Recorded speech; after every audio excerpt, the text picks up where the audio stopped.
problemas en el audio.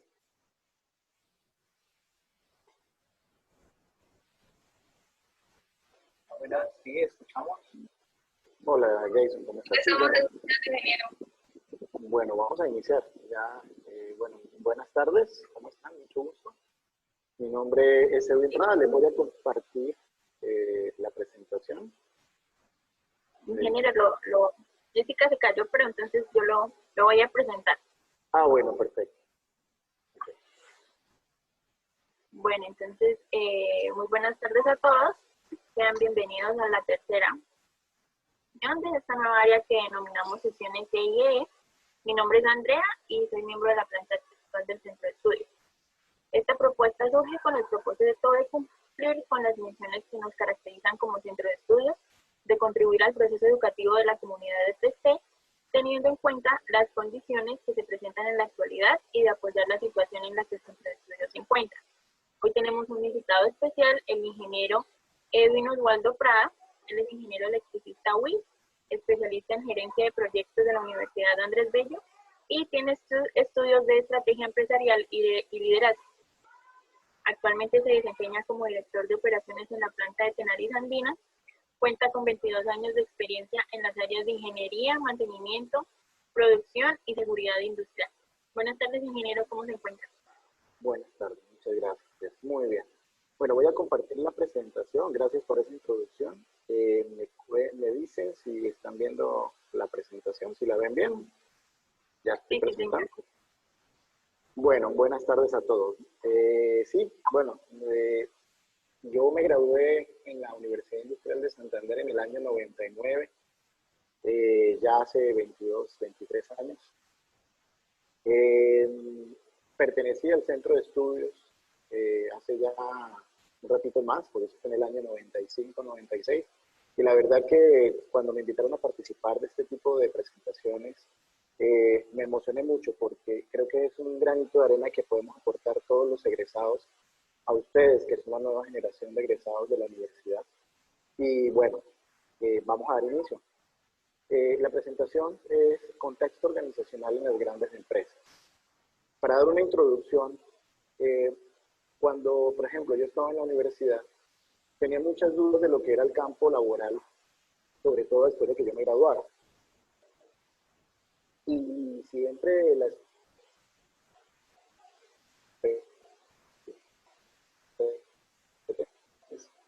cómo operan, cómo se estructuran, cuáles.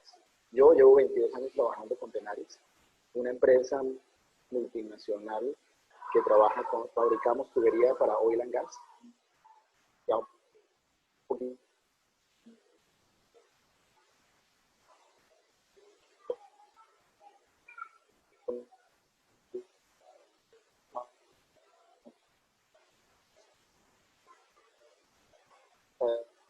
Adelante.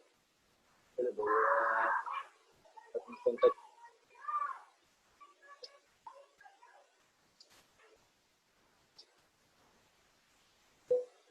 Ingeniero, creo que lo escuchamos entrecortado.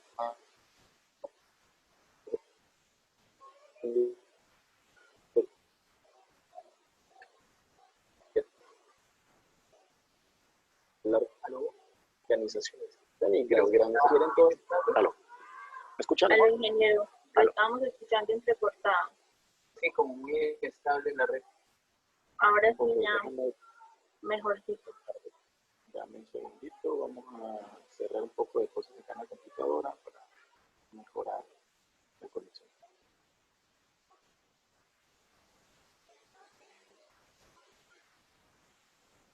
¿Ahora me escuchan mejor? Sí, señor. Bueno, bien. Primero, bueno, ¿por qué es importante conocer el contexto? Bueno, una premisa es, si tienen preguntas, no hay ningún problema, podemos interrumpir. Y bueno, a medida de que se vayan presentando las preguntas, las vamos solucionando. Igual al final vamos a dejar un espacio de 15, 20 minutos, lo que ustedes necesiten. Digamos, si tienen alguna otra inquietud, ¿les parece? Bien. Entonces, primero es una pregunta muy importante. ¿Por qué necesitamos conocer el contexto organizacional en las grandes empresas? Primero, porque ¿qué son las grandes empresas? Son estas multinacionales que están en todo el mundo, que tienen una gran red de distribución, tanto de servicios como de productos. Y la globalización y la situación económica mundial generan campos de gestión y metodologías de trabajo. Es importante conocer cómo operan, cuáles son sus principios, cuáles son sus metas y sus fines. ¿Por qué? Porque si yo aspiro a llegar a una de estas empresas, tengo que alinear mi pensamiento con ese pensamiento o con esos principios que tienen esas grandes empresas. La cultura organizacional es propia de cada una de estas empresas. La cultura de Apple es muy diferente a la de Google, es muy diferente a la del sector petrolero. Y bueno, la idea es tratar de entender qué motiva esa cultura organizacional y cómo establece sus políticas y metodologías de trabajo. ¿Me escuchan bien? ¿Ahí vamos bien? ¿Sí? Sí, señor. Bien, perfecto, continuamos. Entonces, en función a esas políticas organizacionales, a esas metodologías de trabajo, existen unos perfiles profesionales necesarios para trabajar en esas compañías. A veces cuando uno está en pregrado, piensa que, bueno, yo tengo muy buenas notas, yo soy muy bueno técnicamente, aprendí a hacer cálculos de redes, aprendí de circuitos electrónicos, aprendí de potencia electrónica de potencia, pero eso es prácticamente el 5% de lo que las grandes empresas en este momento están buscando. Entonces vamos a ver qué son esos perfiles y qué es lo que buscan estas grandes empresas. También, cómo debo formarme si yo quiero en un futuro llegar a trabajar en una gran empresa. Y cómo armo qué tengo que adicional a lo que veo en la universidad, tengo que aprender, cómo tengo que prepararme, cómo debo estudiar. Y entramos. Según la revista Forbes, en el año 2019 hizo el ranking a mediados del mes de julio, de ranking de las 100 mejores empresas o las empresas más grandes en el mundo. En la presentación, bueno, coloqué un extracto con las 20 más grandes y con sus ingresos. Estos ingresos son de EBITDA, sin descontar impuestos, y vemos que empresas como por ejemplo Walmart, que es una cadena de supermercados que está en presencia en Estados Unidos y México, tiene ventas o ingresos alrededor de 482 mil millones de dólares. Es impresionante la cantidad de dinero y se dan cuenta, aventaja casi por 100 mil millones de dólares State Grid. Tenemos compañías petroleras como China National Petroleum, ExxonMobil, empresas automotrices como Volkswagen y Toyota. También tenemos a Apple. Son empresas que tienen muchos ingresos y que están distribuidas por todo el mundo y que nosotros prácticamente las conocemos a todas. La organización Techin, donde llevo yo 22 años trabajando, hace parte de este conglomerado de grandes empresas.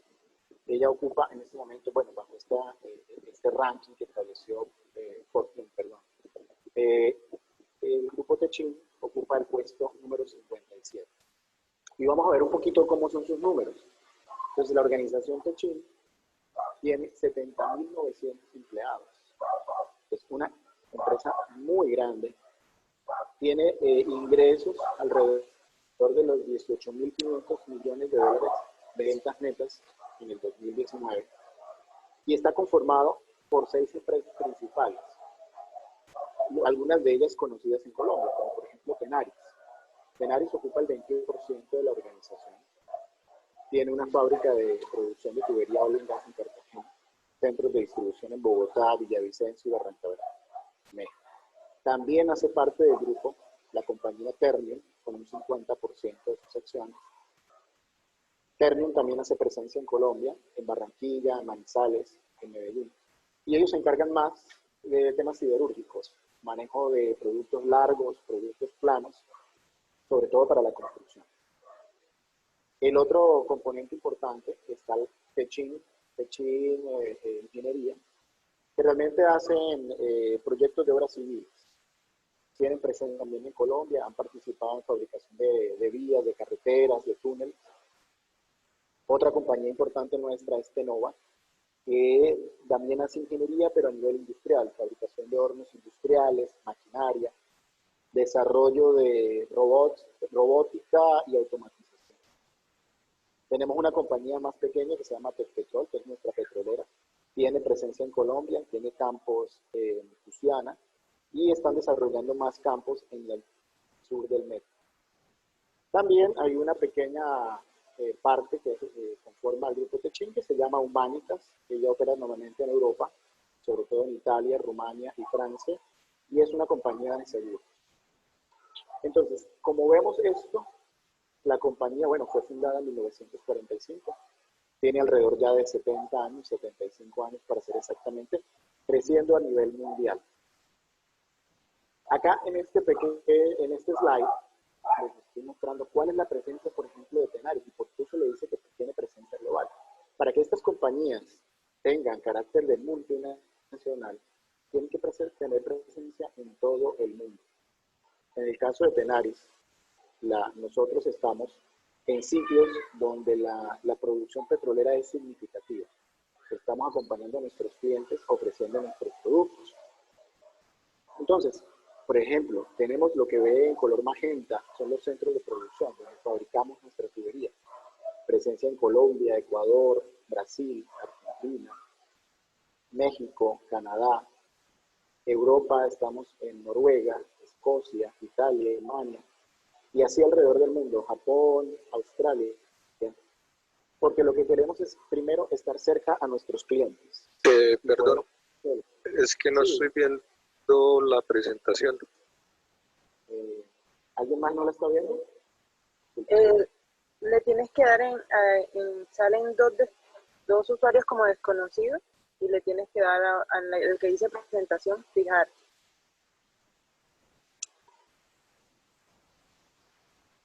Es que ahí está la presentación, pero la tienes que fijar en la pantalla.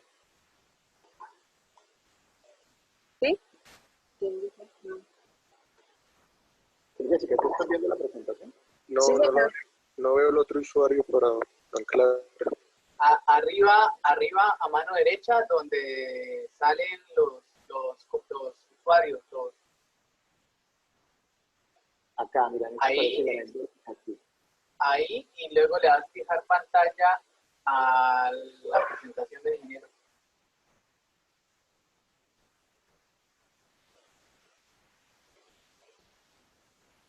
¿Listo? ¿Avanzamos?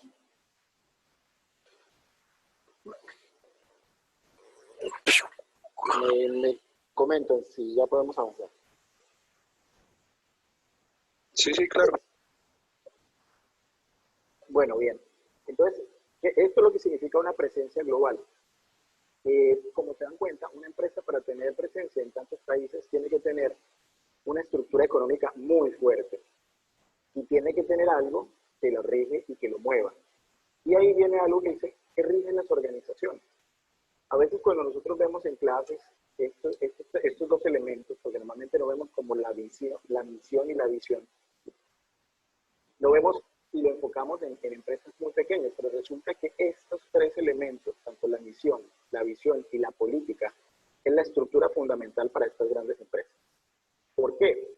En el caso de la misión, genera un propósito y dice cuál es el objetivo de esta gran compañía, cuál es la razón de ser de la organización, o sea, para qué existimos, que refleja la identidad y la personalidad.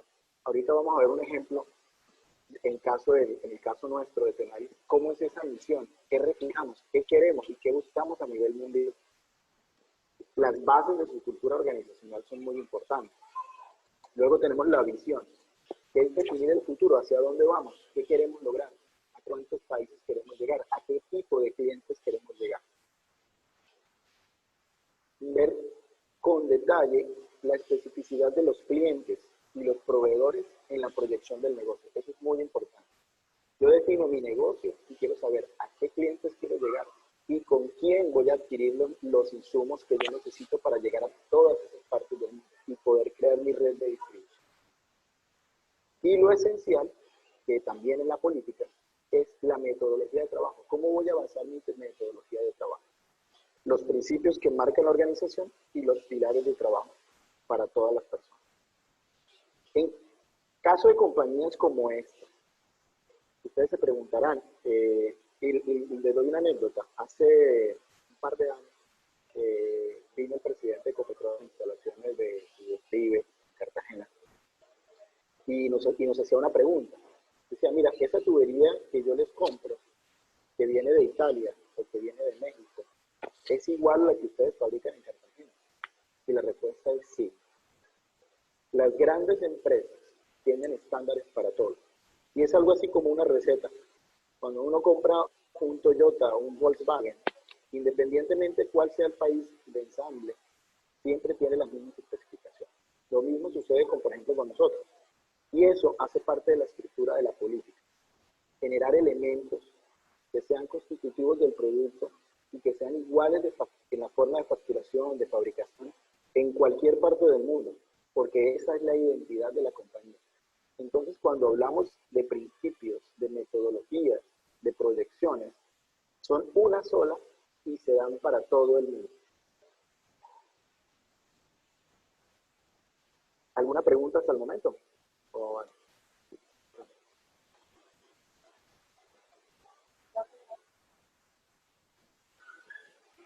Misión, esta es nuestra misión, listo. Nuestra misión es ofrecer valor a nuestros clientes.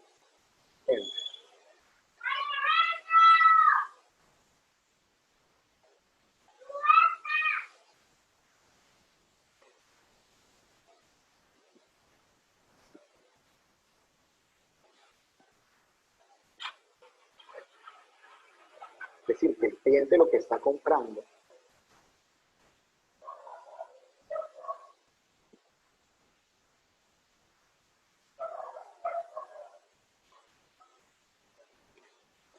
es algo que es muy importante. El producto.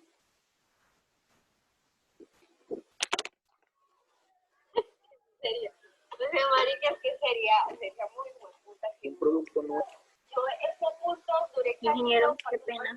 cómo hacer ese nuevo, que lo vamos a llamar con el objetivo de reducir. Sí, dígame. Aló. Aló, ingeniero, que lo estamos escuchando desde el corto otra vez. Otra vez, déjame.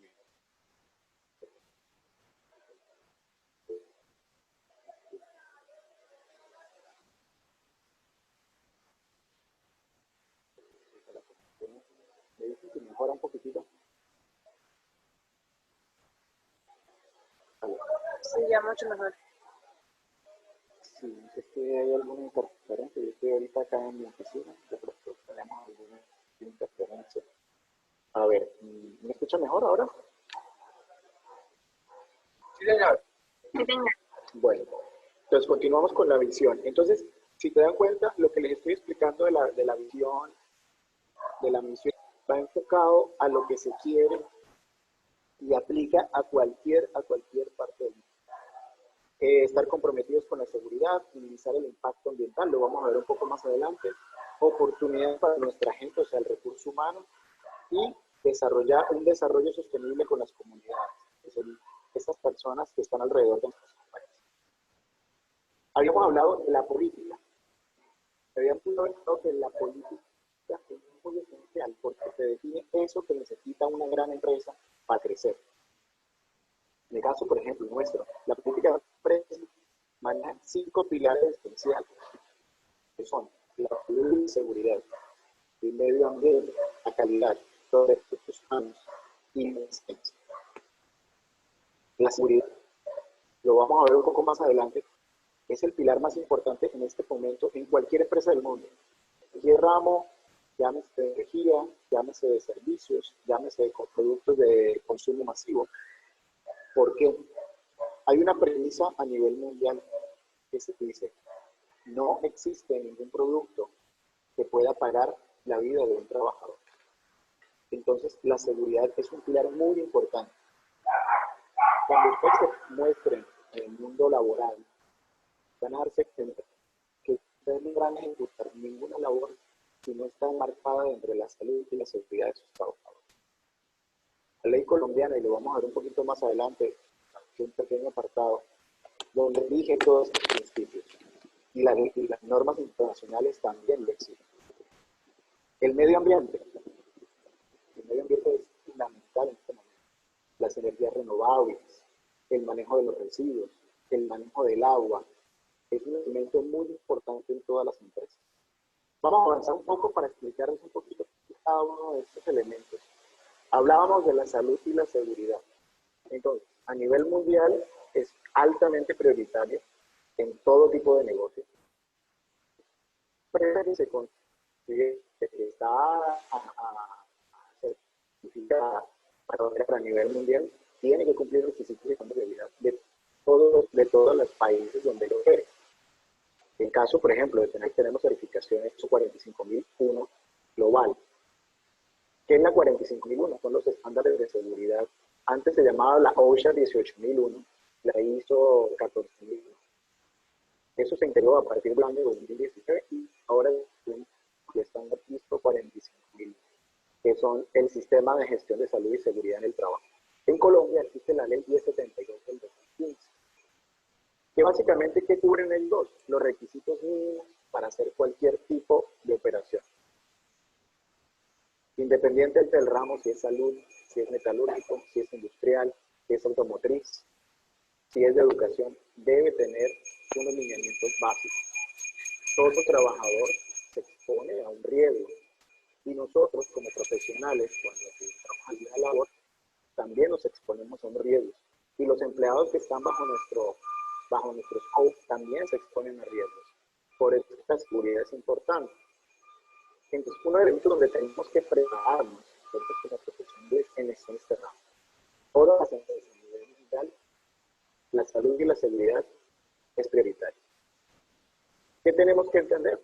Por ejemplo, en Colombia hay un organismo que se llama el Consejo Colombiano de Seguridad, que certifica a las empresas que contratan con el Estado. Por ejemplo, si Tenaris quiere venderle tubería a Ecopetrol, Ecopetrol, al ser una empresa de Estado, exige un certificado que se llama el RUC, Registro Único de Contratista. Y no es más que una auditoría que se hace a todas las empresas sobre su sistema de salud y seguridad. Que realmente las personas analicen los riesgos, se tengan contramedidas, se utilicen los elementos de protección personal, las máquinas tengan las protecciones adecuadas. Y cuando hablamos de protecciones, no solamente son guardas, son paradas de emergencia, también es todo un sistema alrededor de la maquinaria, como por ejemplo sistema de contención de incendios, sistema de evacuación de personal, sistema de, no sé, emergencia, luces de emergencia, plantas de emergencia en el caso de falla eléctrica. Todo esto enmarca lo que es la seguridad en una. Todas las empresas tienen indicadores de referencia y se comparan. En el caso en el producto a nivel mundial, la WRST es la que rige estos indicadores a nivel en el área metalúrgica. Toda empresa metalúrgica, llámese Ternium, llámese Tenaris, llámese Sumitomo, llámese Vallourec, que son compañías multinacionales del área del acero, están afiliadas a la WRST y tienen los mismos indicadores. En realidad, lo que se busca es que los accidentes sean cero. Lamentablemente, a veces, por determinados descuidos o por falta de reglamentación o normatividad, se tienen ciertos accidentes. Lo que se busca es marcos de referencia internacional para poder compararse. Como les comentaba hace un momento, la prevención de riesgos en seguridad es fundamental. El análisis de eventos.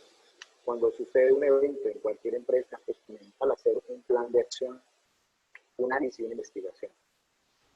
Predicción de eventos a futuro y control de riesgos catastróficos. Bueno, mensaje para temas de salud y seguridad. Tenemos que entrenarnos todos los profesionales de cualquier rama, sobre todo la ingeniería eléctrica y electrónica, tienen muchos riesgos asociados en la industria. Entonces, denle una revisada a este tema, es muy importante. Cuando a futuro ustedes vayan a alguna entrevista o se preparen para algún puesto de trabajo, o hasta mismo en la universidad, van a ver el tema de salud y seguridad como un elemento muy importante. Ustedes van a mirar 5.001 y si pueden leer la ley 1072 del 2015, que es un poco extensa, les da los principios básicos para la salud y la seguridad. La ley 72 está enmarcada en estándares internacionales, así que aplica tanto en Colombia como en toda Latinoamérica. Bien, ¿preguntas hasta el momento? ¿O seguir? Bien, el medio ambiente. El medio ambiente es otro elemento fundamental en estos momentos donde muchas empresas que están creciendo de manera muy rápida tienen que tener esto como elemento prioritario. ¿Por qué? Porque es algo que también se mide y también se controla a nivel internacional. Existen también certificaciones como lo tiene la salud y la seguridad para control de manejo de recursos naturales. A veces nosotros solemos pensar que las empresas petroleras solamente les interesa la extracción de petróleo. No. Todos los países controlan el manejo de agua, controlan el manejo de vertimientos, controlan la emisión de gases. En el caso, bueno, el mundo necesita recursos naturales y son muy valorados. Entonces las empresas en estos momentos invierten muchísimo dinero en plantas de tratamiento de agua. Es mucho más barato tratar el agua dentro de una misma compañía que pedir los permisos ambientales para hacer un vertimiento. En Colombia existen una gran cantidad de permisos ambientales. El más complicado de conseguir en estos momentos es el de vertimiento de agua. ¿Por qué? Porque deben cumplir una cierta cantidad de parámetros como BOD, VOCs, metales pesados presentes en el agua, químicos, la alcalinidad, el pH, es supremamente importante. Entonces, tener todo un sistema de control de agua lo hace ineficiente y costoso. Sale mucho más económico hacer plantas de tratamiento de agua para controlar. La autogeneración de energía eléctrica es fundamental. Los costos de la energía eléctrica cada vez son más altos y la autogeneración es un elemento muy importante. Llámese a través de paneles solares, llámese a través de turbogeneradores. Entonces, las empresas ya están viendo este elemento como algo muy importante dentro de sus finanzas. Obviamente, la automatización industrial es supremamente importante. ¿Por qué? Porque cuando yo instalo un sistema de motores, por ejemplo, en una vía de rodillos para transporte de material, yo busco que sea muy eficiente, que consuma la menor cantidad de energía eléctrica. Y ahí es donde entran los sistemas automáticos. Sensorística, controles a través de PLC, drives para controlar la potencia, el torque del motor, y irme al menor consumo de energía. El control y la reducción de emisiones de gases NOx y CO2. En el área metalúrgica siempre hay que trabajar con procesos de calor, llámese hornos de calentamiento, de precalentamiento, de tratamiento térmico. Y en Colombia, por ejemplo, se utiliza el gas natural como elemento de reacción dentro de los hornos y producen gases NOx y CO2. Por eso es importante la inversión en este tipo, por ejemplo, en caso de quemadores. Nosotros en Colombia construimos hace 5 años una planta de tratamiento térmico para tubería de última generación. ¿Y qué era la última generación de tecnología? Quemadores que recirculaban el aire caliente. Toman el gas, el aire, hacen el proceso de combustión en la recámara y generan la llama. Cuando la temperatura supera el set point, toma ese aire caliente que le sobra, lo recircula y lo inyecta a través de otro quemador. No sé si me sigue bien. ¿Qué hace esto? Disminuir los costos de energía de gas, disminuir las emisiones de gases. Luego tenemos la disminución y autorrecuperación de residuos. Otro tema supremamente importante. Nosotros lo conocemos como reciclaje, pero también implica una afectación económica. Cuando yo genero pocos residuos, menos tengo que gastar, menos contamino, y si los puedo recuperar, mucho mejor. Residuos que genero en un proceso me sirven como materia prima para un segundo proceso. Existen certificaciones a nivel internacional, como la EDP, es una entidad internacional que hace auditorías al medio ambiente y nos certifica para poder conseguir inversiones, para poder mejorar. Y digamos, cuando vamos nosotros a hacer licitaciones a nivel internacional, todas estas certificaciones, como la sustentabilidad de la labor skill, como la miembro del cambio de acción climática, nos dan mucho peso en el momento de la... Entonces, si se dan cuenta, el tema ambiental es muy importante en este momento en las grandes empresas y es una necesidad para nosotros manejarlo y entenderlo muy bien. ¿Alguna pregunta? ¿Voy rápido o estamos bien? Yo creo que bien.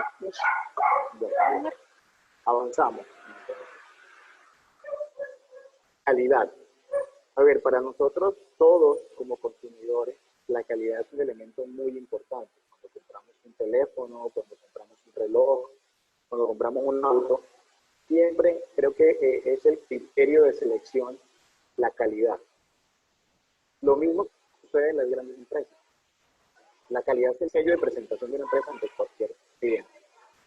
Es diferenciador en el mercado. Yo quiero diferenciarme de mi competencia y me diferencio con la mejor forma es a través de la calidad.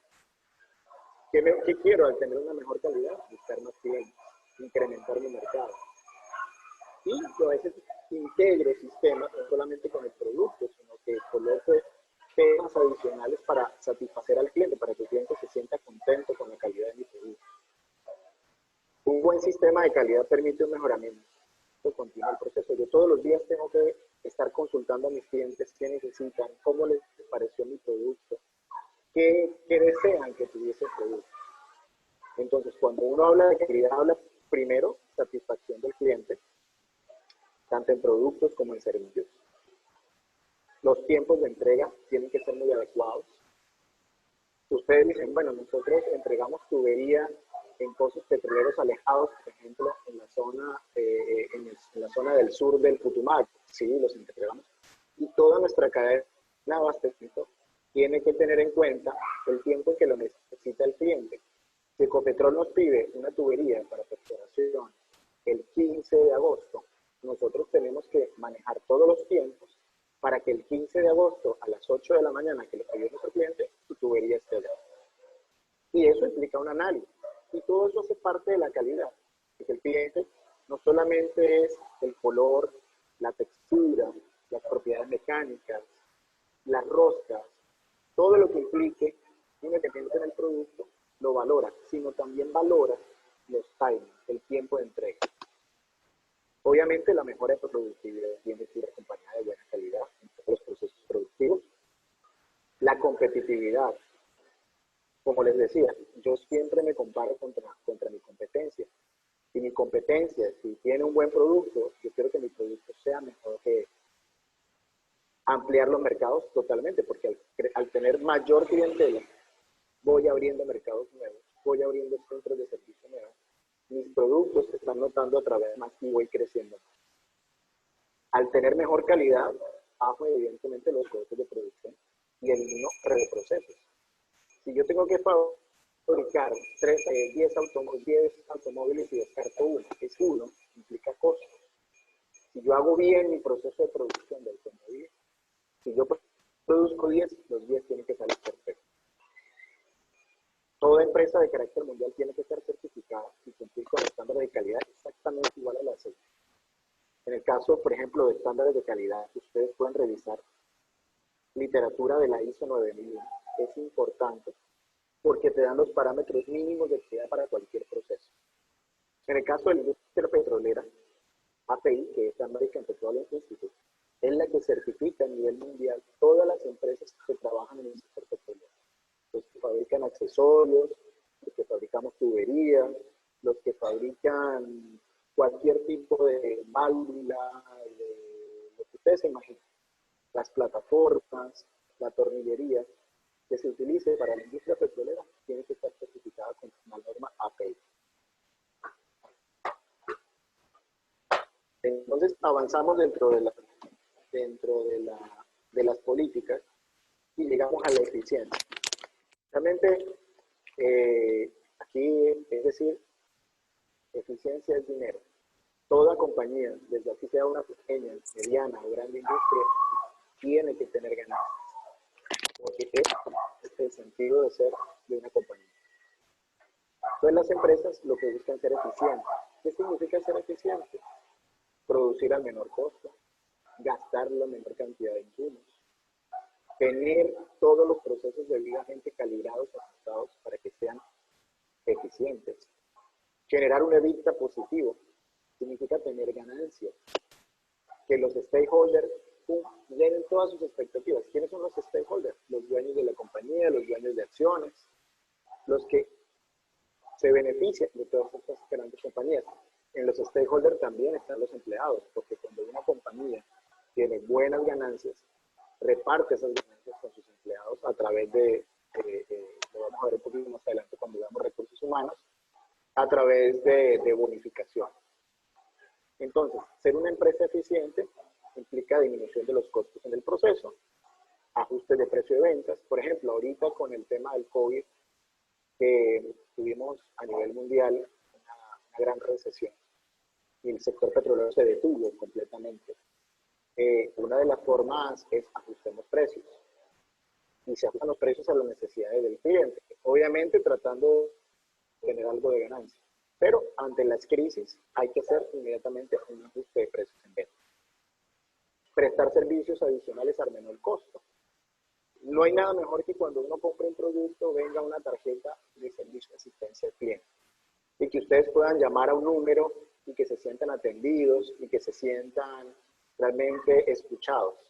Creo que cuando van a tener que volver a un producto, lo piensan dos veces y dicen, bueno, este producto que me generó un servicio adicional, lo tengo en cuenta para la compra. Obviamente esos servicios tienen un valor. Y lo que buscan estas grandes compañías o todas las compañías es que esos servicios tengan el menor costo posible. Tener más ingresos y menos costos de transformación, lo que ya lo explicaba. Y bueno, esto básicamente todo lo que es el manejo de economía. Sí, como ingenieros nosotros tenemos que prepararnos. Nosotros a veces nos enfocamos mucho en la parte técnica.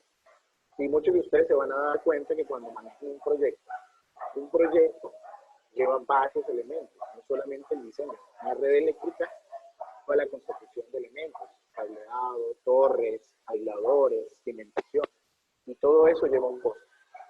Es necesario que empiecen a prepararse en temas de gestión económica, manejo económico, control de costos de proyectos. Bien. Y llegamos a la parte, bueno, me imagino que también ahí saldrán muchas preguntas de ustedes. ¿Por qué los recursos humanos? ¿Qué es el recurso humano? Es el pilar más importante en una compañía. ¿Por qué? Porque es el que le da el valor agregado. Son las personas que fabrican los elementos, son las personas que manejan el elemento calidad, son esas personas que se cuidan en la seguridad, son las personas que están acomodando todo, acondicionando los equipos para evitar el daño al medio ambiente, son los que aumentan la productividad, son los que venden el producto, son la compañía como tal. La mayoría de empresas invierten alrededor del 35% de su presupuesto, no solamente en máquinas, no solamente en materia prima, en insumos, en desarrollos tecnológicos, lo invierten en la selección, en la capacitación y en el desarrollo de sus empleados. Las grandes compañías en estos momentos tienen universidades corporativas. En el caso, por ejemplo, de Tenaris, y lo vamos a ver un poquito más adelante, nosotros tenemos una universidad que se llama Tenaris y es a nivel global. ¿Para qué sirven estas universidades corporativas? Dice, bueno, pero yo me gradué de universidad, yo hice una especialización en otra universidad. Estas universidades corporativas sirven para mantener modelos específicos dentro del negocio. Como les comentaba, si yo quiero comprar un producto que sea fabricado en China, en Japón, en Alemania o en Colombia, tiene que ser la misma especificación. ¿Y cómo yo logro que se fabrique ese producto con la misma especificación? Entrenando a mi personal en esos procedimientos para la fabricación. Y entonces existen modelos de negocio, existen modelos técnicos, carreras técnicas, carreras de manager, carreras directivas en cada una de las. Por eso es importante la capacitación. Muchas de las compañías también trabajan en temas de cultura organizativa. ¿Por qué? Porque la cultura organizativa es cómo yo hago las cosas, cómo me organizo, cómo manejo el tiempo, cómo contesto un correo electrónico, cómo me comunico con mi equipo de trabajo. Entonces, todo ese elemento genera la cultura organizativa y al final define el futuro de la compañía. Bien, aquí salta un elemento que a mí me preguntan muchos compañeros que se han graduado de la universidad, de estudiantes, cuando a veces vamos a algunos foros, a los procesos de selecciones. ¿Cómo hago para pertenecer a una gran compañía?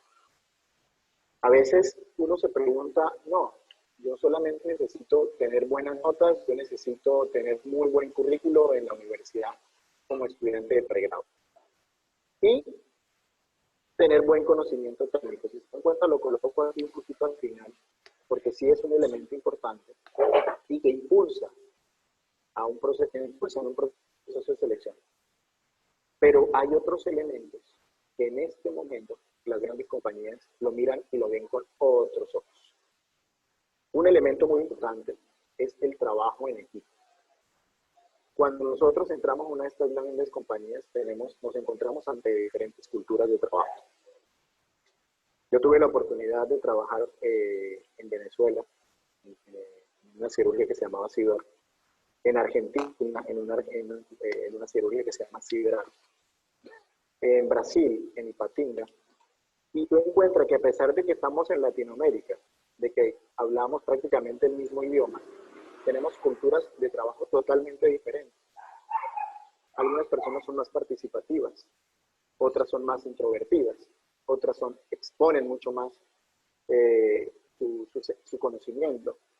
Y es donde nosotros tenemos que adaptarnos. Hace 20 años nosotros pensábamos en empresas locales, empresas buenas como Ecopetrol, como ISAGEN en su momento, y decíamos son empresas y teníamos una sola cultura, que era la cultura colombiana.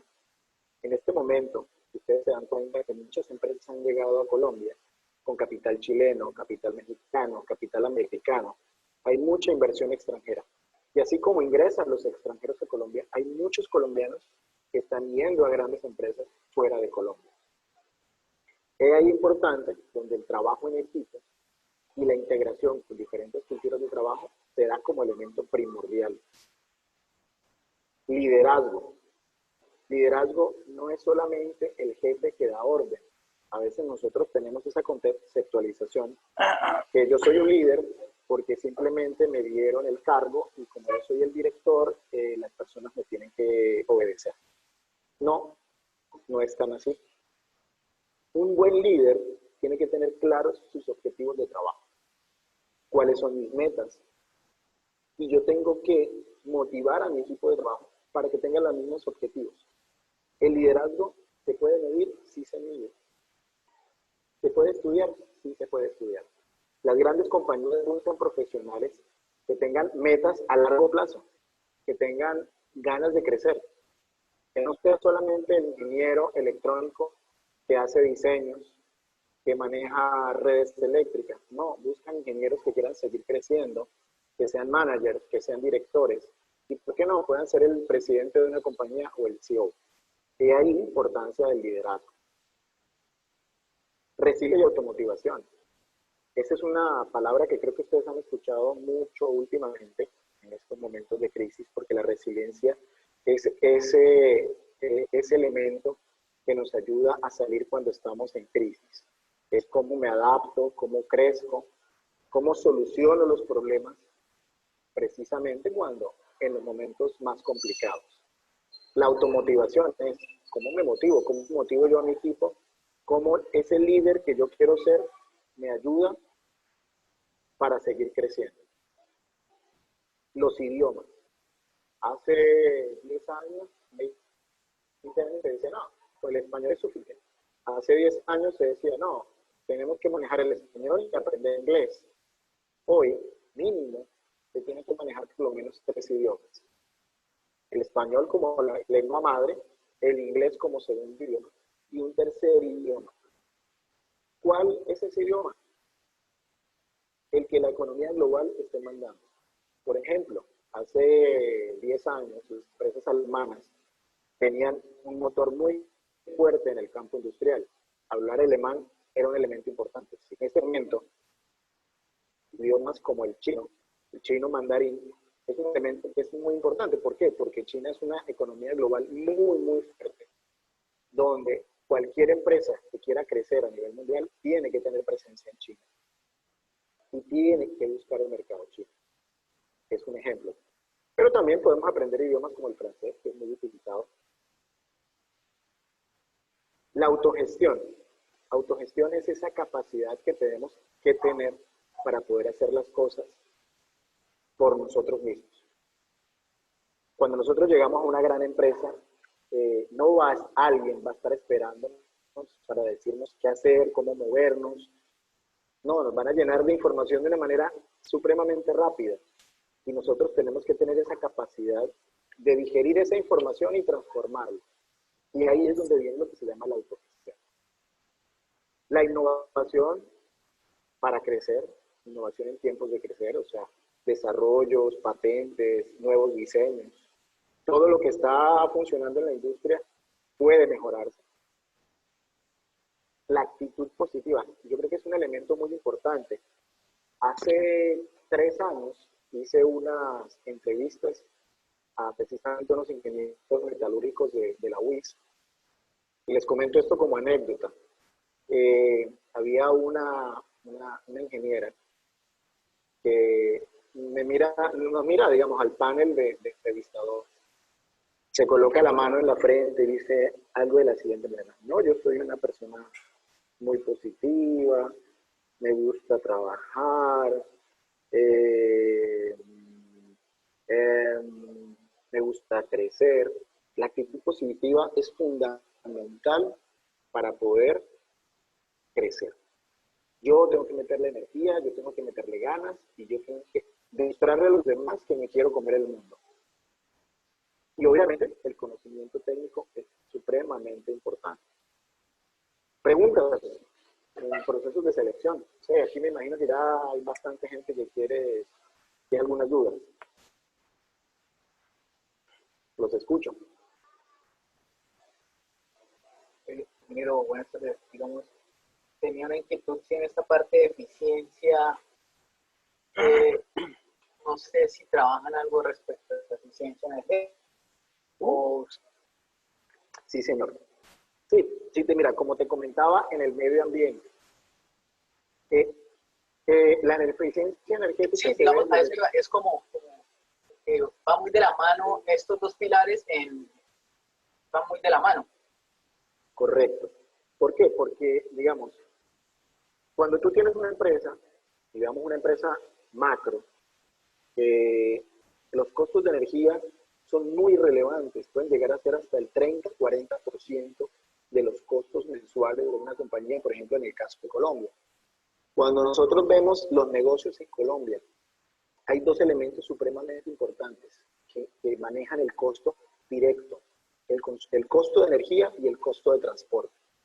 Si tú quieres fabricar algo en Colombia, tienes que dedicarle dinero al pago de la energía eléctrica, al pago del llamémoslo así, el gas y el transporte.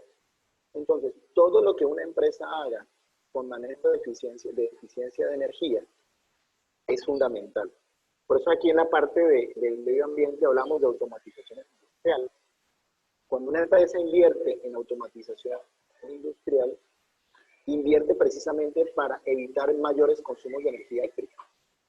Y eso es fundamental. Distinto es que si yo tengo que mover, por ejemplo, una carga con el torque del motor al 100%, tengo el 100% de consumo de energía nominal del motor, a mover la carga con un 30 o un 40% de la energía del motor. Entonces, optimizo todos esos elementos para mejorar la energía. También trabajar en energías renovables es supremamente importante, sobre todo por esos beneficios económicos que da la ley. Cuando tú trabajas en una compañía con energía renovable, obtienes ciertos beneficios por lo que nosotros llamamos la huella de carbono. Cuando nosotros consumimos energía eléctrica que viene, por ejemplo, de una planta termoeléctrica, estamos generando gases de efecto invernadero, NOx y CO2, y las compañías tienen que pagar por ese tipo de contaminación a través de la energía eléctrica. Entonces, todos esos costos apuntan a la eficiencia. Y al ser menos eficiente, las empresas obtienen menos ganancias y dejan de ser rentables. Buenas tardes, ingeniero. Tengo una pregunta. Claro. Usted mencionaba que, digamos, todas las empresas multinacionales, los productos que hacen en un país o hacen en otro país, pues son el mismo. Pero digamos que eso yo tengo entendido que está muy relacionado a las políticas que establece el país. Un ejemplo es, digamos, como lo que pasa con Renault.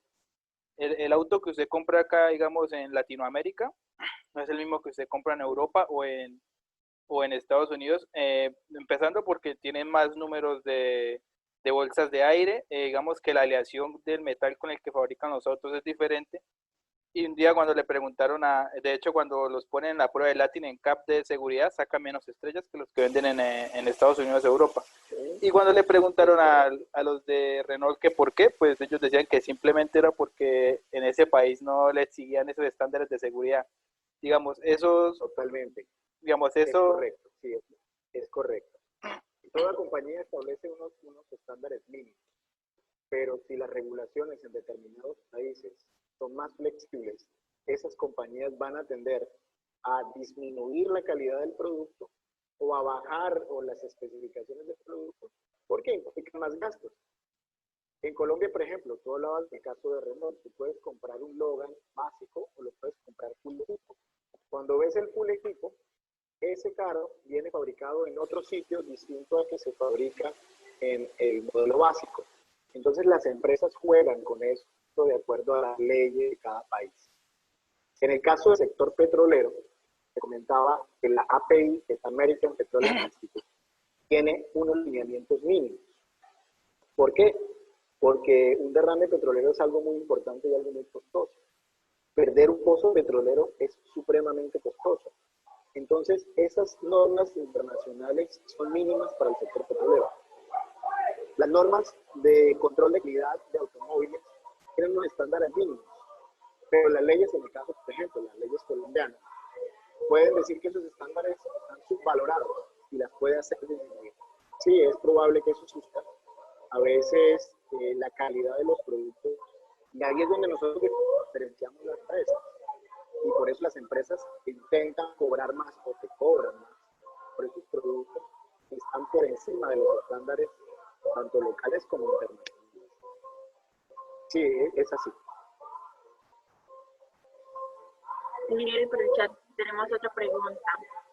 María me pregunta cuáles son las etapas que normalmente componen un proceso de selección en una gran empresa.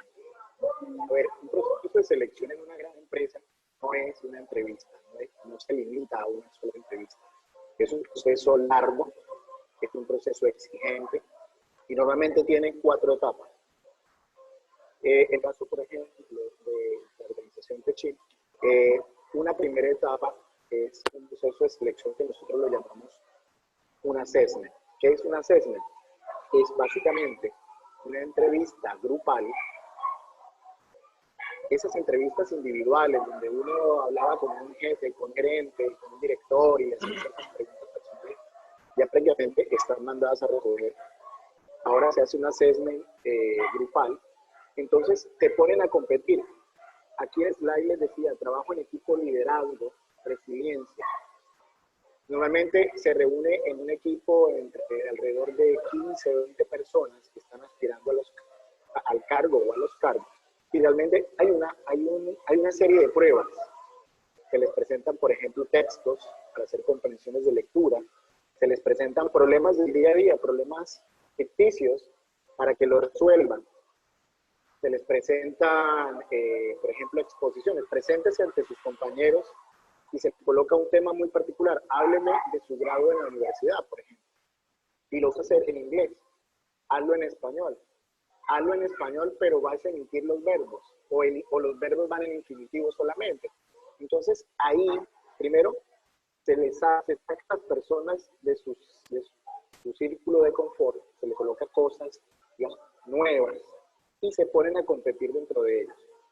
Eso es lo que nosotros llamamos el assessment. Por eso hay que prepararse mucho cuando nosotros vamos a presentarnos a una gran empresa en temas de trabajo en equipo, temas de liderazgo, temas de idioma y temas de autogestión. Un segundo proceso es un tema, llamémoslo así, de test, de post-test. Algo así como lo que nosotros veíamos en las pruebas AB, en las pruebas del ICFES, en las pruebas que ustedes hacen al graduarse de la universidad. Se les presenta una serie de datos, pero lo más importante, conocimiento general. Cómo está la política internacional, cómo es la economía internacional. Obviamente todo esto en otro idioma, nunca lo hacemos nosotros en español, ustedes se hacen en inglés. Para medir esa capacidad que tiene el profesional de adaptarse, de entender y de convivir con otros elementos fuera de su entorno. Normalmente en esos test nunca hay preguntas del país de origen, o sea, si lo hacemos en Colombia, nunca hay preguntas de Colombia, normalmente se hacen preguntas de Europa, de Asia, de Estados Unidos, de México, y son de conocimiento general. Un tercer elemento, ya cuando las personas han superado el assessment, han superado estos test, pasan a un tercer elemento de entrevistas, entrevistas ya digamos, de la parte técnica. Si la persona se está presentando para el área, por ejemplo, de automatización y de ingeniería, ya entonces se reúnen con el equipo de ingeniería y entonces ya van a ver cuáles son sus capacidades técnicas, cuál es su capacidad, por ejemplo, de generar innovación, cuál es esa capacidad que tienen para crear cosas nuevas. Si, por ejemplo, la persona va a presentarse un cargo, como por ejemplo mantenimiento, ¿qué tanto conoce de máquinas eléctricas? ¿Qué tanto conoce, por ejemplo, de hidráulica? Entonces ya la tercera etapa es muy técnica. Y la última etapa, que también es muy importante, es nosotros lo llamamos un proceso de adaptación. ¿Qué es? Invitar a la persona al entorno organizacional y hacer que viva un día como si fuese un día de trabajo, que conozca la planta, que conozca el entorno organizacional, que conozca cuáles van a ser los puestos de trabajo que van a ocupar, y ahí se estudia y se analiza cómo la persona vive en ese entorno. Entonces, como les comentaba, eso que hacían por una entrevista individual, o pasaba a través, no, me va a entrevistar el gerente de la planta, me va a entrevistar el director de recursos humanos, eso prácticamente en estas compañías ya no existe. Son procesos de selección muy complejos, lo maneja el área de recursos humanos, a veces se contratan a terceras empresas para ayudar a manejar todo esto, pero siempre bajo el contexto organizacional, siempre. ¿Alguna otra pregunta?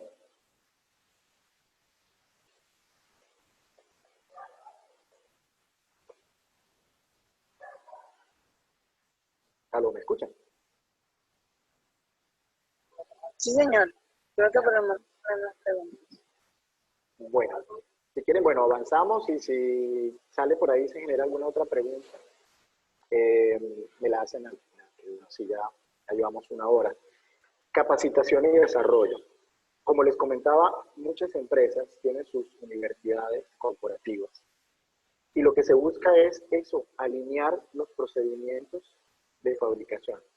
Entonces, si yo fabrico un tornillo, por decir algo, un tornillo grado 8, con cabeza hexagonal, con paso milimétrico, si yo digo, yo fabrico ese tornillo en cualquier parte del mundo, yo tengo que entrenar a mi personal para que lo fabrique como yo lo necesito y como mis clientes lo quieren ver. Con esos elementos de calidad, con la seguridad, con el manejo del medio ambiente, todo eso tiene que estar procedimentado. Y esas universidades corporativas manejan programas como programas técnicos para los obreros, para los trabajadores, sea el operador del torno, sea el operador de una maquinaria especializada, el que le hace mantenimiento, por ejemplo, un robot, tiene que tener un programa técnico. Independientemente, si ya lo tuvo previamente, la universidad lo refuerza. También hay carrera que nosotros llamamos carrera de management. Son esos profesionales que tienen una visión a largo plazo de crecimiento y que se forman para ser los futuros directores, gerentes, de no solamente de plantas locales, sino plantas en otros países. Todas estas compañías, y lo vamos a ver un poquito de lo que llamamos compensación, hacen asignaciones internacionales, también lo tenemos en capacitación. ¿Qué significa? Y lo van a ver con gente que tal vez ustedes conozcan, asignaciones temporales de 6 meses, 1 año, 3 años en otros países. ¿Para qué? Para aprender cultura organizacional, para aprender métodos de trabajo, para reforzar esos procedimientos que ya existen en su país local. También existen carreras comerciales. A veces uno intenta asociar la carrera comercial con el vendedor y no es así. En estas grandes compañías no es el vendedor puerta a puerta, no es el vendedor que te lleva, qué sé yo, un obsequio, y no. En las compañías grandes el nivel comercial es muy, muy diferente. Se manejan a través de sesiones muy especiales, a través sobre todo de licitaciones. Todos los comerciales tienen que manejar el proceso de licitación, tanto con el área pública, con el área privada, al 100%. Y eso implica un aprendizaje, implica una formación. También muchas empresas tienen convenios con universidades. Bueno, voy un poquito atrás. En el caso de Tenaris, nosotros tenemos la Tenaris University. Yo me formé en el programa de management. El programa de management tiene 3 elementos importantes, lo que se llama el Basic Management Plan, que es básicamente un curso que se dicta de manera local con elementos fundamentales: comunicación, gerenciamiento, gestión. Cuando te gradúas de ese, es como si fuese un semestre, algo así, un semestre en un primer nivel. Pasas a un segundo nivel en el área de management, que se llama el MVP, que es como un programa avanzado en management, Management Development Program, donde ya se ven elementos más de tipo gerencial, más como toma de decisiones, como el liderazgo es importante a nivel no solamente de partners, sino de trabajadores y con sus jefes. Y un tercer nivel que se llama el Advanced Management Program, el AMP, que en el caso de Tenaris se hace en una universidad de Estados Unidos, donde los gerentes y directores ven estrategias de negocio, estrategias de management. Entonces, si se dan cuenta, todas las universidades tienden a capacitar su propio personal. Prácticas y las asignaciones internacionales son fundamentales en una multinacional. Conocer por lo menos 3 o 4 países donde se opera, cómo se opera, compartir con personas. Yo creo que es un elemento muy importante y muy enriquecedor como profesional, poder tener amigos. Yo tengo amigos en Estados Unidos, en Canadá, en Japón, en Italia, y poderse comunicar a través de un WhatsApp, poderse comunicar si tienes una necesidad, creas un networking, porque estas asignaciones internacionales ayudan para crear ese networking que te ayuda muchísimo en el caso, por ejemplo, de alguna duda, de un proceso. Esas personas son parte de ese elemento de formación y de crecimiento. Y por último, la compensación. Yo es que escribí 12, se están comparando y se están midiendo a través de beneficios. Y se compara a nivel de salarios y se comparan a través de cómo se motivan los trabajadores. Se motiva, por ejemplo, en este momento, hace un año se hablaba del teletrabajo y se hablaba como un elemento para empezar a fortalecer digamos, esas ganas de apropiación del trabajador con la compañía, dándole días de teletrabajo. Hoy prácticamente con el tema COVID es una necesidad imperiosa. Muchos puestos de trabajo se fueron a teletrabajo, casi el 90% de los puestos administrativos están de teletrabajo. Los puestos industriales se repartieron los tiempos, mitad tiempo teletrabajo, mitad tiempo presencial, y eso ayuda a todos esos trabajadores a querer más a su compañía, a tener más compromiso. Obviamente los beneficios salariales están por encima de la media, porque lo que buscan estas empresas, si se dan cuenta, obtener los mejores recursos, capacitarlos, formarlos y mantenerlos, y ese mantenerlos va a través de una buena compensación salarial. Bueno, no sé, preguntas hasta el momento, algo que quieran saber.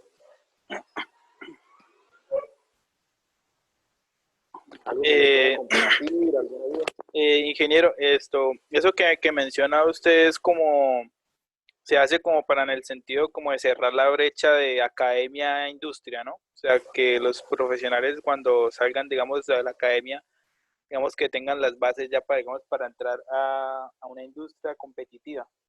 En ese sentido, digamos, que, o sea, el proceso de hacer un convenio, digamos, en este caso sería, digamos, la UIS con Tenaris, ¿Eso recaería, digamos, en manos de quién? ¿O cómo se podría lograr? A ver, sí, mira, nosotros tenemos convenios con universidades como, por ejemplo, la Universidad del Norte. Tenemos un convenio con la UIS en la Escuela de Ingeniería Metalúrgica. Tenemos convenios con la Universidad la Universidad Javeriana. Tenemos convenios con la Universidad Nacional de Bogotá. ¿Cómo lo hacemos?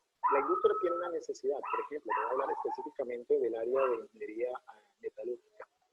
Nosotros manejamos todo el área, digamos, nuestro proceso está en transformar la materia prima, que es acero, le hacemos un tratamiento térmico, le hacemos pruebas de NDT, que son pruebas específicas para detectar fallas en el acero, hacemos la terminación de la tubería, que significa roscado, pintura y todo eso, y necesitamos entes con laboratorios que tengan conocimiento, que hayan desarrollado investigaciones en el área metalúrgica. De acuerdo a la necesidad que nosotros tenemos, por ejemplo, con la UIS, los laboratorios que tiene la universidad en el área de metalúrgica nos prestan servicios. Entonces, creamos un convenio a través de la escuela, donde nosotros compartimos, por ejemplo, problemáticas. La universidad toma esas problemáticas, nos ayuda en posibles soluciones, obviamente con una retribución económica. Es un pago lo que nosotros hacemos como industria a través de esas investigaciones hacia la universidad. Nosotros como Tenaris hace un año y medio, yo estuve en un encuentro de egresados, compañeros allá en la universidad, y el director de recursos humanos de Tenaris quiere abrir espacios, por ejemplo, para captar estudiantes. Nosotros, cuando hacemos procesos de selección, hemos ido, por ejemplo, a la escuela de metalúrgica. Nosotros tuvimos acá en Cartagena, o tenemos ingenieros mecánicos, ingenieros electrónicos, que son de la UIS. Entonces nosotros nos acercamos al vicerrectorado y a las escuelas en particular para hacer esos procesos de selección. Obviamente, un ingeniero UIS tiene que competir en Colombia contra ingenieros de los Andes, tiene que competir contra ingenieros de la Javeriana, tiene que competir contra ingenieros de la Universidad del Norte. La UIS ofrece muy buenos profesionales. Cuando les colocaba aquí una presentación, trabajo en equipo, liderazgo, resiliencia, autogestión, innovación, son elementos que nosotros tenemos que trabajar, porque la UIS da muy buen conocimiento técnico y ustedes se forman como muy buenos ingenieros, pero tienen que trabajar en estos otros elementos que son elementos adicionales. A veces la universidad te brinda muy pocas herramientas de estos elementos y son los que ustedes tienen que prepararse de manera autónoma. Hay empresas como por ejemplo Exxon, el mismo Ecopetrol. Ecopetrol tiene un centro de investigación con la universidad donde van muchas prácticas, que es el Instituto del ICP, que queda ahí en Piedecuesta. Y muchas empresas siempre buscan asociarse con universidades para hacer investigación, búsqueda de talentos, desarrollo de información. No sé si queda respondida la pregunta. Sí, ya. Okay. Bueno, ¿alguna otra pregunta? Si no, avanzamos y que ya prácticamente vamos a terminar. Les dejo esta frase, digamos, la conceptualicé en función de todos mis años de experiencia y de lo que estamos viendo en este momento. Dice, la generación actual de jóvenes busca trabajos interesantes. A ver, ya no solo se trata de conseguir un trabajo estable. Nosotros, todas las empresas están en la búsqueda de una empresa que les motive, desafíe ir más allá en cada etapa de sus carreras. ¿Qué quiero decir con esto? Ya no solamente cuando nosotros vamos a buscar un trabajo en una compañía, no solamente nos fijamos en el contrato, que si es un contrato indefinido y cuánto me van a pagar. También buscamos que sean empresas que sean desarrolladoras de tecnología, que sean empresas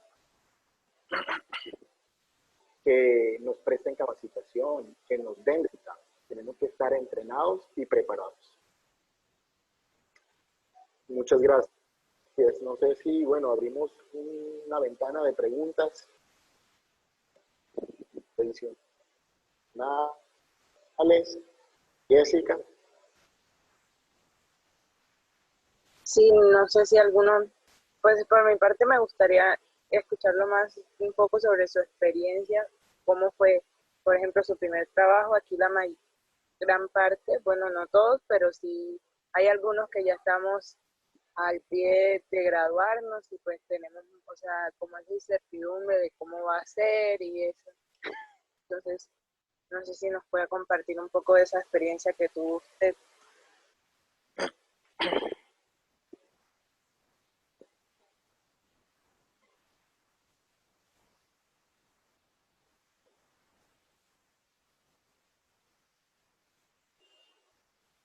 eh, eh, para redes eléctricas en Bogotá. Era una empresa de consultoría, una empresa pequeña, donde lo que yo hacía era algo de programación de software para redes eléctricas, inventarios de redes eléctricas, pero siempre existía esa motivación a ir a lo grande. Yo no me puedo quedar acá, yo tengo que ir a algo más grande. En ese momento, hace 22 años, no era como ahora. Hoy tienen cadenas como LinkedIn, tienen la universidad que tiene la base de datos, hay acceso a internet donde puedes entrar a las páginas de todas estas compañías y dejar tu hoja de vida. En aquel momento existía un centro digamos, de recolección de datos en Bogotá, que lo manejaba una compañía que se llamaba Laborum, era una empresa argentina. Y bueno, ahí me contacté. Estaban en un proceso de selección de ingenieros electricistas y electrónicos para un proyecto de automatización en Venezuela. Y tenían un proyecto de un gasoducto en Bolivia. El mismo assessment que se hace hoy para ir a estas multinacionales fue el mismo assessment que yo participé hace 22 años. Colombia vivía, imagínate, en el año 99 un proceso complicado. Desde Colombia no venía mucho extranjero por temas de miedo al secuestro, por la violencia, y era complicado el manejo con las multinacionales. Pero se fijaron en Colombia porque con muy buenos recursos, tenía muy buenos ingenieros, y participé en un assessment internacional. Viajé a la ciudad de Caracas, en Venezuela en aquel momento, y participé con gente de Colombia, de Venezuela, de Argentina. Alrededor eran más o menos unas 180 personas, 180 profesionales. Y al final fuimos seleccionados 12. Creo que la universidad me dio muy buenos conocimientos técnicos, que fue lo que me ayudaron. Me preparé, estudié bastante, leí bastante. Y digamos, todo este proceso de selección me ayudó a entrar a mi primera experiencia laboral, que fue en el área de automatización. Inicié haciendo diseños en el área de laminación en caliente, era una siderúrgica, y empecé a hacer programación de PLCs. Yo en la universidad trabajé de la mano de muchos profesores, me acuerdo del profesor Martínez. Trabajamos nosotros en el laboratorio de robótica, aprendí mucho de automatización y de control en PLC, y eso me ayudó en mi primer trabajo. Digamos que yo inicié en el área de automatización. Por cosas de la misma industria, la empresa fue requiriendo otro tipo de profesional, pasé al área de mantenimiento electrónico, y hacíamos mantenimiento de software, mantenimiento de PLCs, y fui creciendo en diferentes cargos hasta que llegué a la superintendencia de mantenimiento de un laminador. Con todos estos proyectos que nosotros implementamos de automatización, salieron varios proyectos a nivel Latinoamérica. Participé en un proyecto en Argentina que me llevó aproximadamente un año, en Siderar, en un laminador en la provincia de Campana, eso es el norte de Buenos Aires, donde tuve la oportunidad de toda esa experiencia que obtuve en Venezuela, poderla plasmar en Argentina.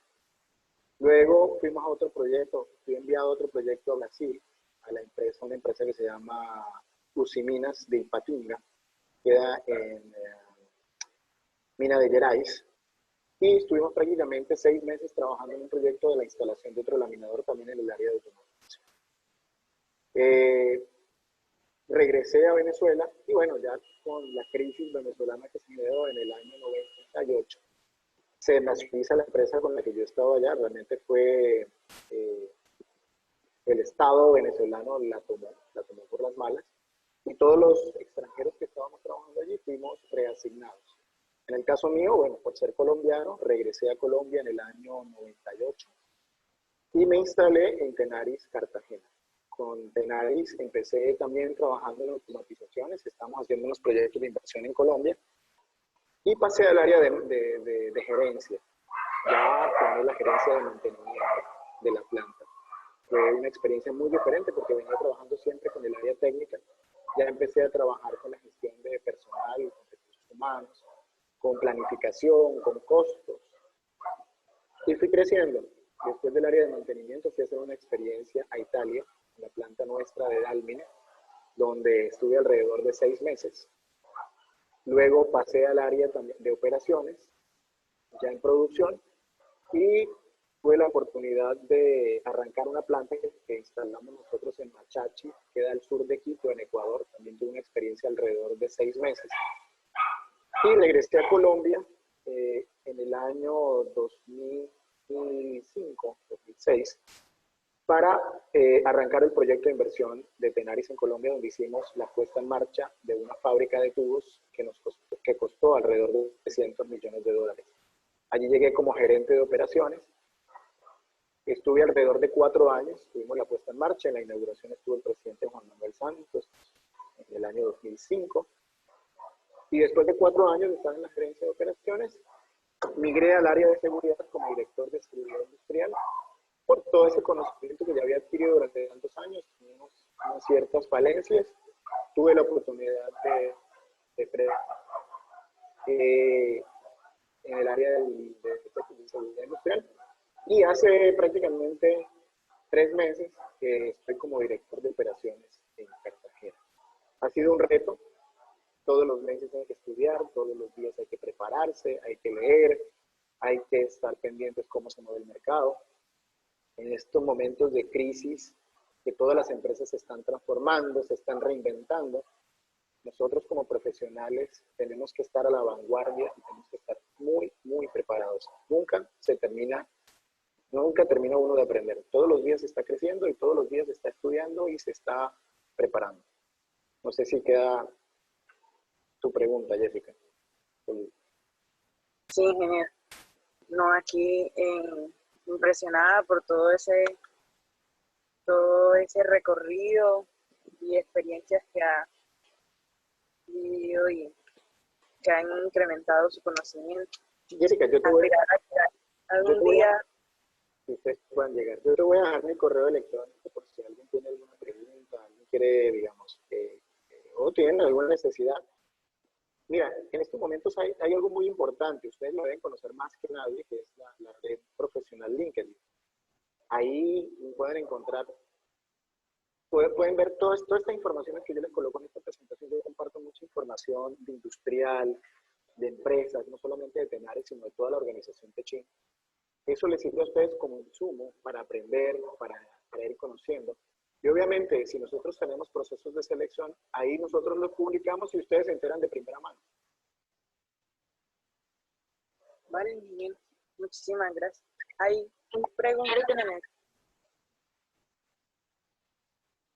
Tenemos otra pregunta por el chat. En Colombia normalmente se considera que los ingenieros eléctricos tienen mayor salida laboral. Dentro de Tenaris, ¿en qué papel o en qué áreas se desarrollan los ingenieros electrónicos? A ver, tanto la carrera como ingeniería eléctrica como ingeniería electrónica son muy solicitadas a nivel internacional. No solamente en Colombia y no solamente en Tenaris. Todas las empresas están buscando. ¿Por qué? Porque los ingenieros electricistas y electrónicos tienen mucha capacidad abstracta. Y esa capacidad abstracta ayuda a solucionar problemas de una manera muy efectiva. Alguien me preguntaba alguna vez por qué un ingeniero eléctrico o electrónico. Yo le decía muy simple. Imagínate un electrón, imagínate la potencia eléctrica, imagínate el voltaje. Son elementos muy abstractos que se desarrollan a través de la metodología del aprendizaje de nosotros. Entonces, son personas que no solamente por su conocimiento técnico, llames redes, en PLCs, en drives, en motores, sino en su capacidad de analizar los problemas, en darles soluciones.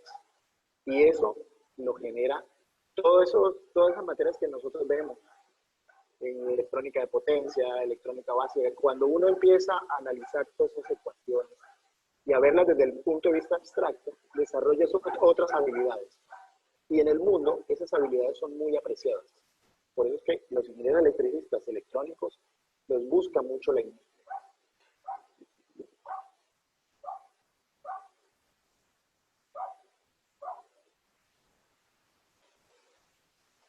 Y obviamente Tenaris, nosotros tenemos varios ingenieros, en el área de ingeniería la mayoría son ingenieros electrónicos y electricistas. Me hiciste acordar de algo cuando yo estaba en mis primeros años de trabajo. Yo aprendí mucho de PLCs, de programación, de microcontroladores, de electrónica digital y análoga. Y teníamos un problema en un laminador. Y había un mecánico que se las sabía de todas. Y decía que los problemas eran electrónicos. Y yo tenía que trabajar del doble para poder encontrar los problemas. Muchos de esos problemas eran hidráulicos y neumáticos. Nosotros a veces nos enfocamos en lo que nos enseñan en la universidad, pero cuando salimos a la vida laboral tenemos que aprender otras cosas diferentes. Hidráulica, neumática, bueno, infinidad de elementos, diseño mecánico, diseño industrial, que son elementos que aportan mucho para el desarrollo profesional. Obviamente, cuando ya entras en una carrera de management, la comunicación es supremamente importante, la gestión. Entonces ya entras a entrenarte en otros elementos que son fundamentales para un profesional. Tenemos otra pregunta. Bueno, hay dos preguntas y hay una relacionada, pues, me parece que está relacionada con lo que estaba comentando. Y pues dice que me gustaría saber qué espera una empresa de un postulante al preguntar cuál es su aspiración salarial.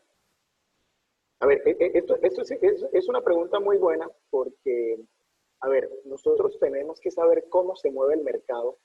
Por ejemplo, cuando nosotros, y esto lo relaciono con lo siguiente, cuando alguien quiere comprar un carro, lo primero que busca es su presupuesto.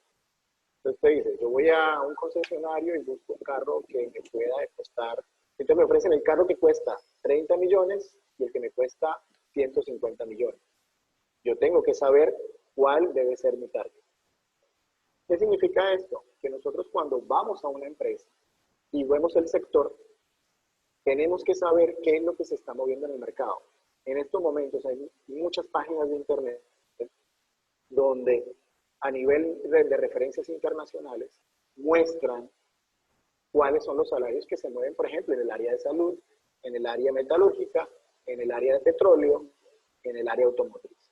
Cuando una empresa te pregunta cuál es tu aspiración salarial, es más que te está preguntando cuánto quieres ganar, lo que te está preguntando es, usted está enterado en qué sector está entrando, usted ha investigado, usted sabe dónde va a ser su futuro.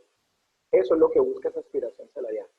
A veces hay personas que colocan un salario muy bajo, entonces también cuánto valoras tú tu trabajo. Un ingeniero tiene que saber valorar su trabajo. A veces colocan un salario demasiado alto, entonces tú dices, bueno, parece que no ha entendido en qué sector está entrando. Y por eso, antes de dar esa respuesta, hay que estudiarla y hay que prepararse. Vale. Tenemos otra pregunta que dice, también quisiera preguntar, ¿qué nos aconseja como estudiantes si nuestro deseo es crear empresa, en qué deberíamos centrar nuestra atención? Además de, por supuesto, los conocimientos técnicos. A ver, crear una empresa para mí es una opción muy buena de un profesional. Pero recuerden que una empresa, y cuando lo veíamos en la presentación, hay muchos factores importantes, aparte del conocimiento técnico. Hablamos de la eficiencia, el manejo de costos. Hay que entrenarse, capacitarse en el manejo económico. ¿Qué producto o qué servicio voy a prestar? ¿Cuánto me va a costar? ¿Cuánto voy a ganar? ¿Cómo voy a manejar mis ganancias? El modelo económico es supremamente importante cuando yo tengo mi propia empresa. El modelo de calidad. Si yo quiero tener una empresa, tengo que certificarla en determinados aspectos. Entonces, mi modelo de negocio tiene que ver cómo voy a manejar mi proceso de producción y cómo voy a referir la calidad de mi producto o mi servicio. ¿Cómo voy a manejar la seguridad? Si yo voy a tener empleados a cargo, ¿cuántos empleados tengo? ¿Cuáles son los requisitos que me pide la ley para manejo de seguridad industrial? Tengo que tener un comité paritario de seguridad. Tengo que tener un especialista de seguridad para manejar la seguridad industrial. ¿Cómo voy a hacer el manejo ambiental de mis productos, de mis residuos? La pregunta de la eficiencia energética. ¿Cómo voy a manejar yo la energía? ¿Cómo voy a aumentar mis ganancias en función al manejo ambiental que le dé? Entonces, si se dan cuenta, la política que ustedes establezcan para su propia empresa son los fundamentos y tienen que estar muy bien preparados. Si yo monto una empresa, sea pequeña, de manejo de producción, o sea una empresa de que maneje servicios de contratación de ingeniería, de diseño, tiene que estar con muy buenos fundamentos.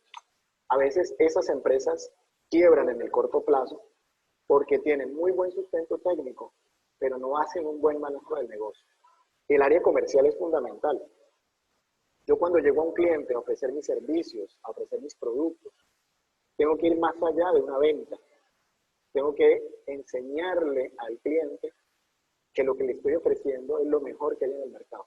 Y para eso hay que prepararse.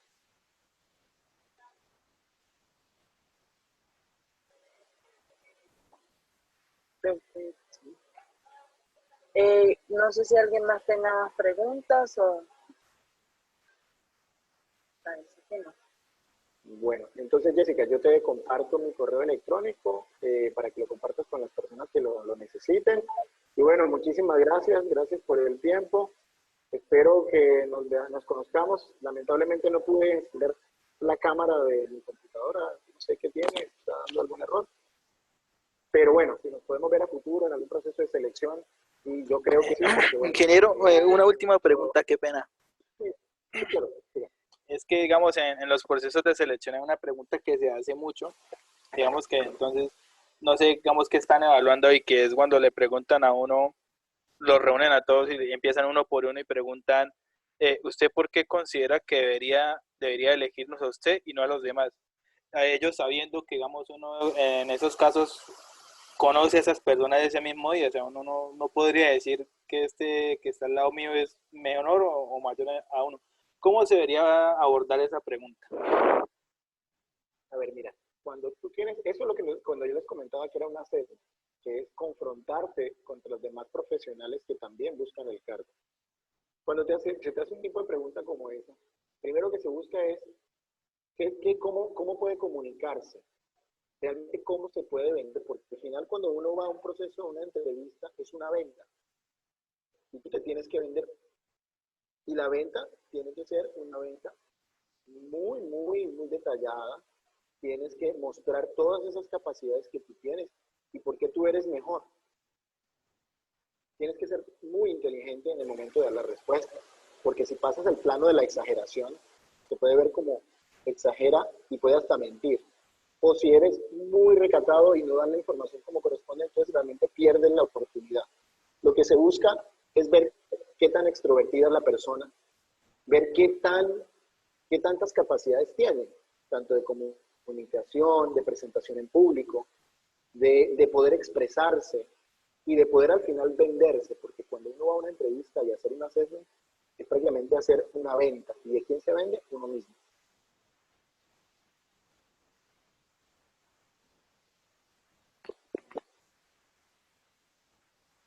¿Alguna otra pregunta o...? Bueno, si no hay más preguntas, terminamos acá. Jessica, muchísimas gracias. Gracias, muchachos, por el tiempo.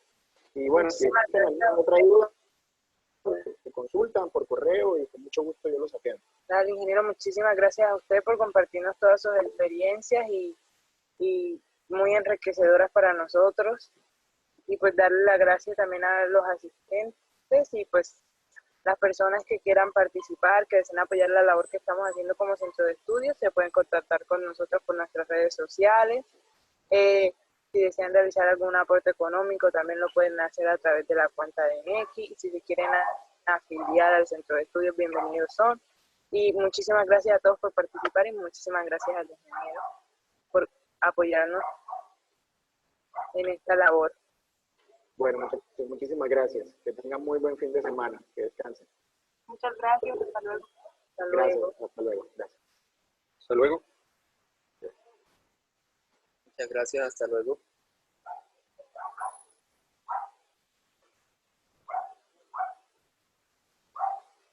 Ingeniero, ¿se encuentra?